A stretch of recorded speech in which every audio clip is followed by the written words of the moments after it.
Eu acho que não precisava dizer, mas eu resolvi vir aqui falar para você que a sua vida não é um conto de fadas. Recentemente eu venho falando sobre o simbolismo das histórias da Disney, sobre o conto de fadas, e eu preciso tocar nesse assunto porque quando eu falo sobre princesas da Disney, quando eu falo sobre conto de fadas, este tipo de assunto gera dentro de você os seus instintos mais primitivos, que é o quê? Vir um príncipe num cavalo branco e te se resgatar dessa tua vida que tá horrível. Principalmente vocês mulheres, né? Afinal das contas, é perceptível que quando eu falo de Mowgli, né, a aderência das pessoas é baixa. Mas quando eu falo sobre Cinderela, Bela e a Fera, rapaz, o que aparece de gente aqui querendo falar, querendo comentar sobre esse tipo de coisa. Mas vamos lá. O que acontece com essa questão da sua vida não ser um conto de fadas? Acontece é que tudo isso nasce de uma visão romantizada da realidade. E o que seria uma visão romantizada da realidade? O que é esse romantismo? Ou até mesmo esse ultra-romantismo, né? Quando a gente pensa no romantismo, ele nada mais é do que botar em evidência certos aspectos da realidade e meio que deixar de lado principalmente aspectos práticos. Tá? Isso aqui não é uma definição de dicionário de filosofia, tá? É uma definição que eu estou trazendo aqui para vocês, elaborando junto com vocês. O romantismo, então, ele tem principalmente uma evidência, ele traz em evidência o sentimento, essa questão emocional, certo consolo, tá? Então o romantismo, quem é muito romântico, sempre vai trazer em evidência símbolos, atos, palavras, em que se você for prestar atenção, se você for cético, você vai olhar aquilo e falar, puta, para de mentir. Ah, eu sempre fui feliz com você. Ah, porque eu nunca amei como amei você antes. Enfim, todos os dias ao seu lado é uma nova aventura. Enfim, essas coisas que acontecem que hoje eu olho pra isso e falo, é bonitinho, mas é brega pra cacete, não é mesmo? Mas o romantismo, então, traz essa evidência emocional. E então, quem tem uma visão muito romântica da vida, vai acabar procurando esses sinais e estes símbolos, ou então vai procurar confirmação de que o que ele está vivendo é bom, baseado no sentimento. Eis aí um problema desse romantismo. A sua régua de avaliação da realidade é o seu sentimento. Então, você já começou a perceber a besteira que é isso aí. Aquela frase, se faz sentir, faz sentido, nasce exatamente desse romantismo. E se tu acredita nisso, tá na hora de parar. Por quê? Porque o sentimento é parte da realidade. Não disse aqui que é o exagero de uma parte? É parte da realidade. É claro, minha gente, é claro que quando você vai procurar encontrar um homem para sua vida, ou você vai procurar uma mulher para sua vida, é claro que é excelente que você encontre alguém que te dê um gostosinho no coração. Isso é óbvio, entende? O problema é que este gostosinho no coração, ele é parte de um todo. Mas o romântico e a visão romântica vai em busca disso, desse gostosinho no coração. A visão romântica vai evidenciar esse aspecto da realidade, deixando de lado muitas vezes os aspectos mais palpáveis, que são os aspectos práticos. Então, uma pessoa romântica, ela pode muito bem se perder no argumento, se perder nos atos ou se perder no momento. Porque veja, o sentimento é algo momentâneo. Se eu olho alguém e meu coração palpita, aquilo é um sentimento momentâneo. Porque eu espero que você não passe o dia inteiro com o coração palpitando. Uma vez me disseram assim, eu queria tanto, sabe, voltar àquela época que quando eu olhava pro meu marido, eu ficava com o coração palpitando, coisa e tal. Eu vou ser bem sincero, eu não quero ser super cético, mas imagine você, 20 anos, olhando pro marido e bambeando as pernas.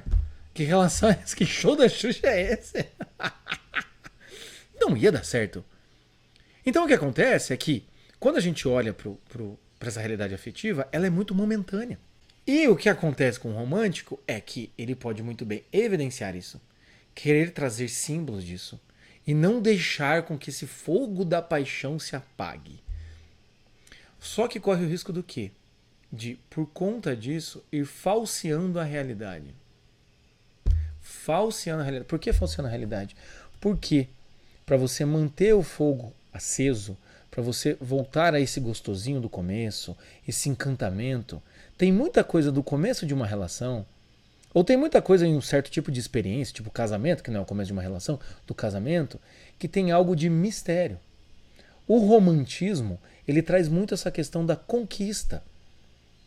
Traz muito. Por que se baseia muito no sentimento? Porque traz essa coisa da conquista, do mistério, daquilo que ainda não foi revelado e eu não vejo a hora de ser revelado, mas eu também gosto desse momento de que ainda, sabe? Essa tensão antes do primeiro beijo, essa coisa antes do primeiro encontro, e daí você encontra e nossa, dá match perfeito, e nossa, era tudo que eu esperava. Então o que acontece com o romantismo, por se basear muito na afetividade, no sentimento, ele vai tentar trazer essa áurea de mistério que não existe. Que não existe. Essa áurea de mistério, ela não consegue ser mantida durante muito tempo. A não ser que, assim, enfim, né? A não ser que o sujeito seja muito bom nisso, ou vai ter que gastar um esforço muito grande. Eu vou surpreender a minha esposa todos os dias. É tipo aquele filme, como se fosse a primeira vez. Cara, que canseira daquele filme. Desculpa, tá? Eu posso aqui estar destruindo esses. Cara, todo santo dia o sujeito tem que fazer uma fita, era a fita, né? Fazer todo um negócio e encantar essa mulher de novo, encantar essa mulher de novo, encantar essa mulher de novo, encantar essa. Até onde, entende? Claro que ele também tem um benefício. Um dia ele pode simplesmente. Ele pode simplesmente deixar a mulher dele em casa, sei lá, viajar e depois ele volta, mas não vai nem lembrar. Mas enfim, isso aí vocês nunca tinham pensado. Mas o que acontece? Essa coisa do encantando todo dia é algo que, obviamente, você vai começar a trazer certos recursos de um certo tipo de falseamento da realidade. Por quê? Porque para você encantar todo dia, por que você se encanta por uma pessoa? Esse encantamento da paixão. Normalmente é porque você não conhece ela. Cara, eu tô acabando com todos os sonhos dos românticos aqui. Calma que o vídeo não acabou ainda. Estamos aí mal com 6 minutos, 7 minutos. Então calma lá, que ainda tem muito vídeo pra falar. Porque quando você conhece alguém, você já sabe o que vai acontecer. Então o romantismo, vamos lá, como eu disse, tem a questão do se faz sentido, faz sentido. O que é muito perigoso. Dá pra falar muito mais sobre isso, não vou falar agora. Outra questão, tem sempre essa coisa do mistério da conquista. Em que muitas vezes, quando passou essa fase da conquista, começa a frustrar. Ah, não tem mais graça. Não era como antigamente. Tá? E a coisa do romantismo, ele também traz essa coisa do foram felizes para sempre. Uma vez que eu encontrar o bilhete premiado do coração, da loteria do amor, a partir deste momento, então, todos os meus problemas foram resolvidos. Porque não é assim. Cinderela é assim. Bela e a Fera é assim. Branca de Neve é assim. Né? Bela Adormecida é assim. Quando se encontra, se resolve. Então, além de se faz sentir, faz sentido e eu não vou sofrer mais nesta vida.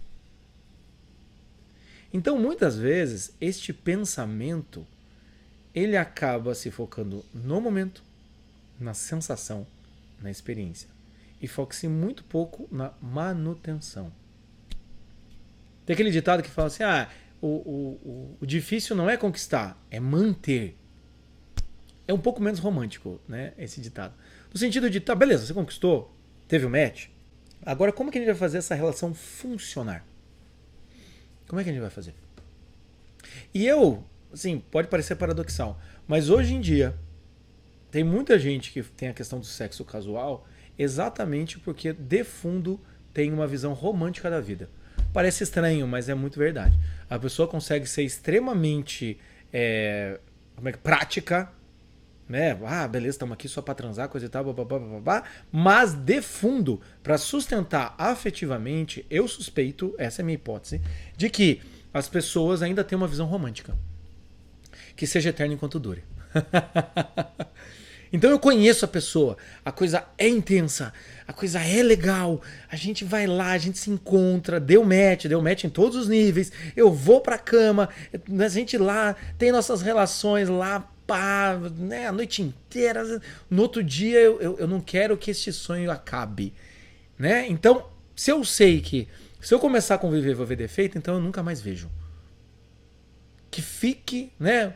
better burn than fade away, né? Melhor queimar de uma vez do que morrer aos poucos. Veja, a impressão que me dá é isso. Essa coisa do homem, principalmente, né? O homem predador, né? Praticamente, né? Não é nem caçador, predador.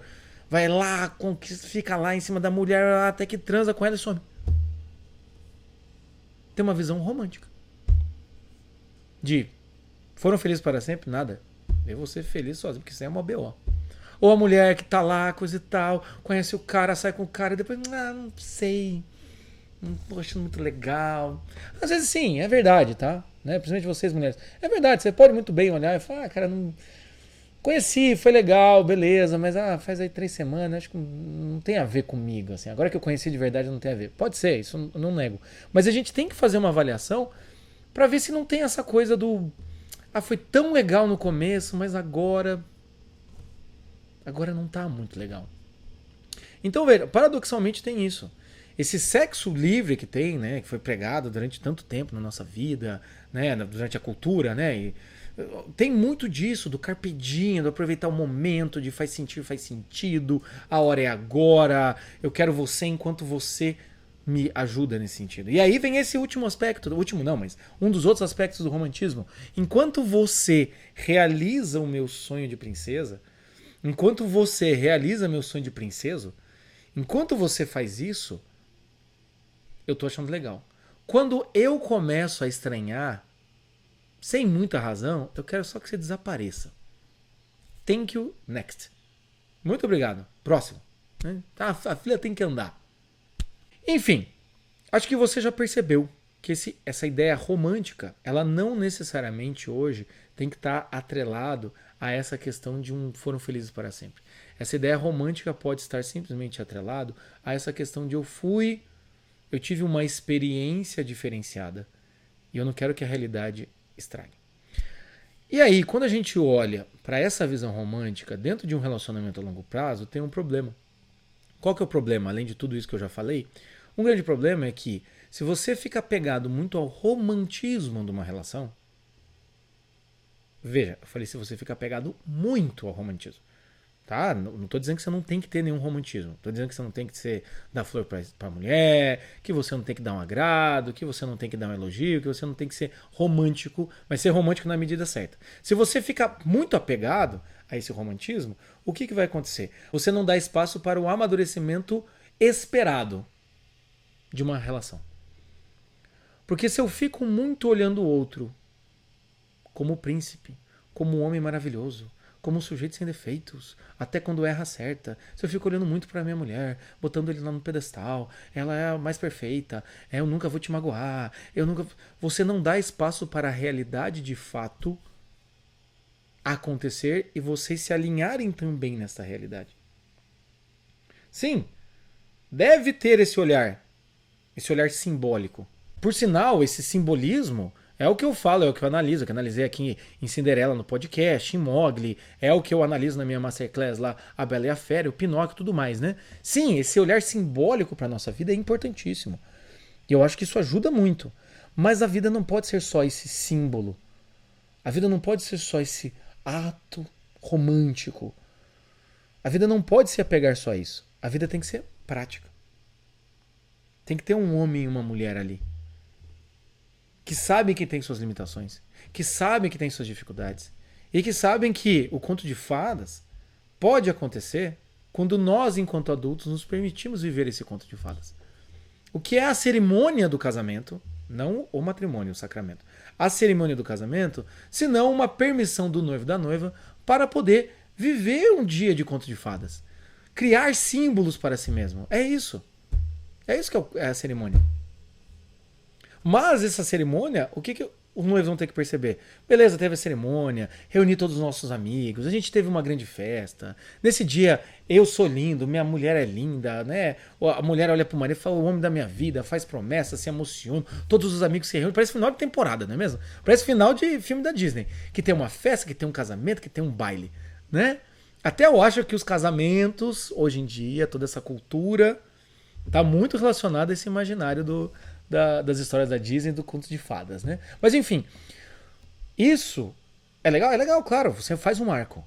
Por que não marcar? Por que não criar um símbolo? Por Porque não criaram uma tradição na sua família. Mas você tem que lembrar que a maior parte dos dias é o quê? É na realidade. É na realidade. E esse príncipe, né? Vai virar sapo, como dizem. E essa princesa vai virar de fato uma gata borralheira. E aí você vai ter que lidar com isso. Você vai entender que sim, esta é a pessoa que eu prometi no altar. Sim, essa pessoa em que eu me apaixonei. Sim, essa pessoa que eu fiz declarações e fiz loucuras. Sim, essa é a pessoa que tava linda, tava vestida quase de princesa no casamento. E essa pessoa é quem eu amo. Né? Essa pessoa que eu carrego aqui o nome na aliança. Todas essas coisas simbólicas. Mas também essa pessoa que eu convivo todo dia. Que eu tenho que lidar com o humor. Né? Mulheres, que eu tenho que lidar com as irritações desse cara. Né? Essa fera que vira príncipe, que de vez em quando volta a ser fera, quando eu menos espero. Entende? Né? Então, tem essa questão de que o romantismo tem que ser colocado no lugar dele. Se não, também, principalmente para as mulheres, e aqui eu falo para vocês mesmo, mulheres, você fica muito também numa dinâmica de princesa, em que o príncipe tem que vir até mim. Ah, Jota, mas o homem não tem que tomar iniciativa? Tem que tomar iniciativa. Mas muitas vezes no casamento, no dia a dia, você tem que tomar iniciativa. Você tem que ir até ele. Até por sinal, isso é o que eu falo na análise da Bela e a Fera, né? A Bela vai até a fera. Antes da fera vir até ela. É meio que ao mesmo tempo ali, né? Mas tem uma aproximação. Por isso que é tão bonito, porque isso é tão bom entender Bela e a Fera em casamento. Mas se você tem esse pensamento da Bela Adormecida, em que alguém vai te tirar dali, isso pode te atrapalhar. Porque em qualquer questão você espera que o cara resolva. Ou até em questões práticas. Eu espero que o homem resolva. E às vezes esse homem é um frouxo. Faltou combinar com o homem, né? A mesma coisa acontece assim com a mulher, né? Assim, quando eu encontrar um homem, então minha vida vai começar. Isso é um conto de fada, não é assim que funciona.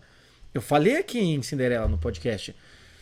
Não dá pra você esperar solteira, não dá pra você esperar que a sua vida comece quando o homem aparece. Não, isso é uma visão romântica. Não, minha vida acontece. Minha vida é o que acontece todos os dias. Se o homem aparecer com homem ou sem homem na minha vida, com príncipe ou sem príncipe, com fera ou sem fera, com sapo ou sem sapo, eu tenho que seguir a minha vida. Então, vamos olhar para essa realidade. O quanto desse imaginário romântico não está em você, o quanto desse imaginário romântico não pode estar te atrapalhando, o quanto você ainda não fica nessa coisa dessa espera, uma passividade diante desse, esperando que o homem faça tudo, ou então você, homem, o quanto você não fica nessa coisa de eu tenho que ser maravilhoso, eu tenho que ser fantástico, eu tenho que fazer tudo, e acaba esquecendo de si mesmo. Eu vejo assim, atendendo homens, a psicologia masculina às vezes fica o homem adoece nesse sentido. Esse cara que faz tudo pela mulher e nunca é suficiente. Nunca é suficiente. E o cara fica lá correndo atrás. O quanto não é uma visão romântica, entende, de tudo isso. O quanto a gente não pega certos conceitos, até mesmo de valores cristãos, judaicos cristãos, de sacrifício, servir, e a gente não traz numa linguagem meio romântica e fica longe da realidade. E o quanto a gente não se vê como uma menina ou um rapaz, um príncipe imberbe, né, sem nenhuma barba, né? Ou vocês ali assim, vivendo a vida, sabe? Como se a vida fosse um trampolim que você vai andando, né? Como eu sempre tiro sarro. O quanto vocês não acreditam que agora que vocês encontraram um grande amor, daqui por diante vai ser feliz para sempre. Então vocês vão passar pelo Vale das Sombras, em que 20 mil casamentos do lado se separam, 30 mil do seu lado, né? Tem traição, tem dificuldade, e vocês vão passar lépidos e falseiros e puros por meio desse vale. Então vamos pensar o quanto isso, essa linguagem romântica não te atrapalha. Tá? E o quanto que isso não precisa trazer uma maturidade. Não é acabar com o romantismo, mas é colocar o romantismo no lugar dele. Como uma escolha, como um ato que complementa toda uma realidade prática e madura que vocês têm. E se você quer conversar comigo mais, quer saber mais sobre isso, clique aqui embaixo na minha Masterclass, O Simbolismo das Histórias da Disney, em que eu analisei a Bela e a Fera e o Pinóquio. O que eu fiz é um pouco do que eu estou fazendo aqui, lá na Masterclass. Eu analisei a Bela e a Fera, expliquei toda essa tensão, esse sacrifício da Bela, essa fera que é um homem selvagem que é domesticado, o quanto toda essa relação não fala sobre nós. E o quanto essa questão até mesmo romântica que parece em Bela e a Fera, na verdade não é tão romântico. É a gente que também às vezes projetou umas coisas ali, tá bom? Também no Pinóquio eu falo sobre esse menino de madeira que tem a consciência, que está querendo ser um menino de verdade, o quanto isso não fala da gente ser de verdade e não ser um personagem da nossa própria vida. E a minha ideia é essa, entendendo esses símbolos, assim como eu falei dos símbolos aqui, assim como eu falei do romantismo, você entender mais concretamente a sua vida. Porque entender o simbolismo de algo é entender o quanto aquilo também não reflete na minha vida concreta. Enfim, clique aqui embaixo, tem acesso à minha Masterclass, que vai ser fantástico a gente poder conversar sobre isso e eu poder te ajudar com o simbolismo de histórias que você já conhece, a ajudar na sua vida aí, tá bom? E agora, para concluir, por favor, dê like no meu canal, compartilhe esse vídeo e comente o que você achou, o que esse romantismo na tua vida, ele ajudou, atrapalhou, quando que você nota esse tipo de coisa, tá bom? Vamos conversar, vamos seguir e vamos, obviamente, ser normal e ter bom senso. Ter uma vida com bom senso é o meu objetivo aqui com vocês e vamos, que eu acho que a gente vai conseguir chegar lá. Um abraço, até mais.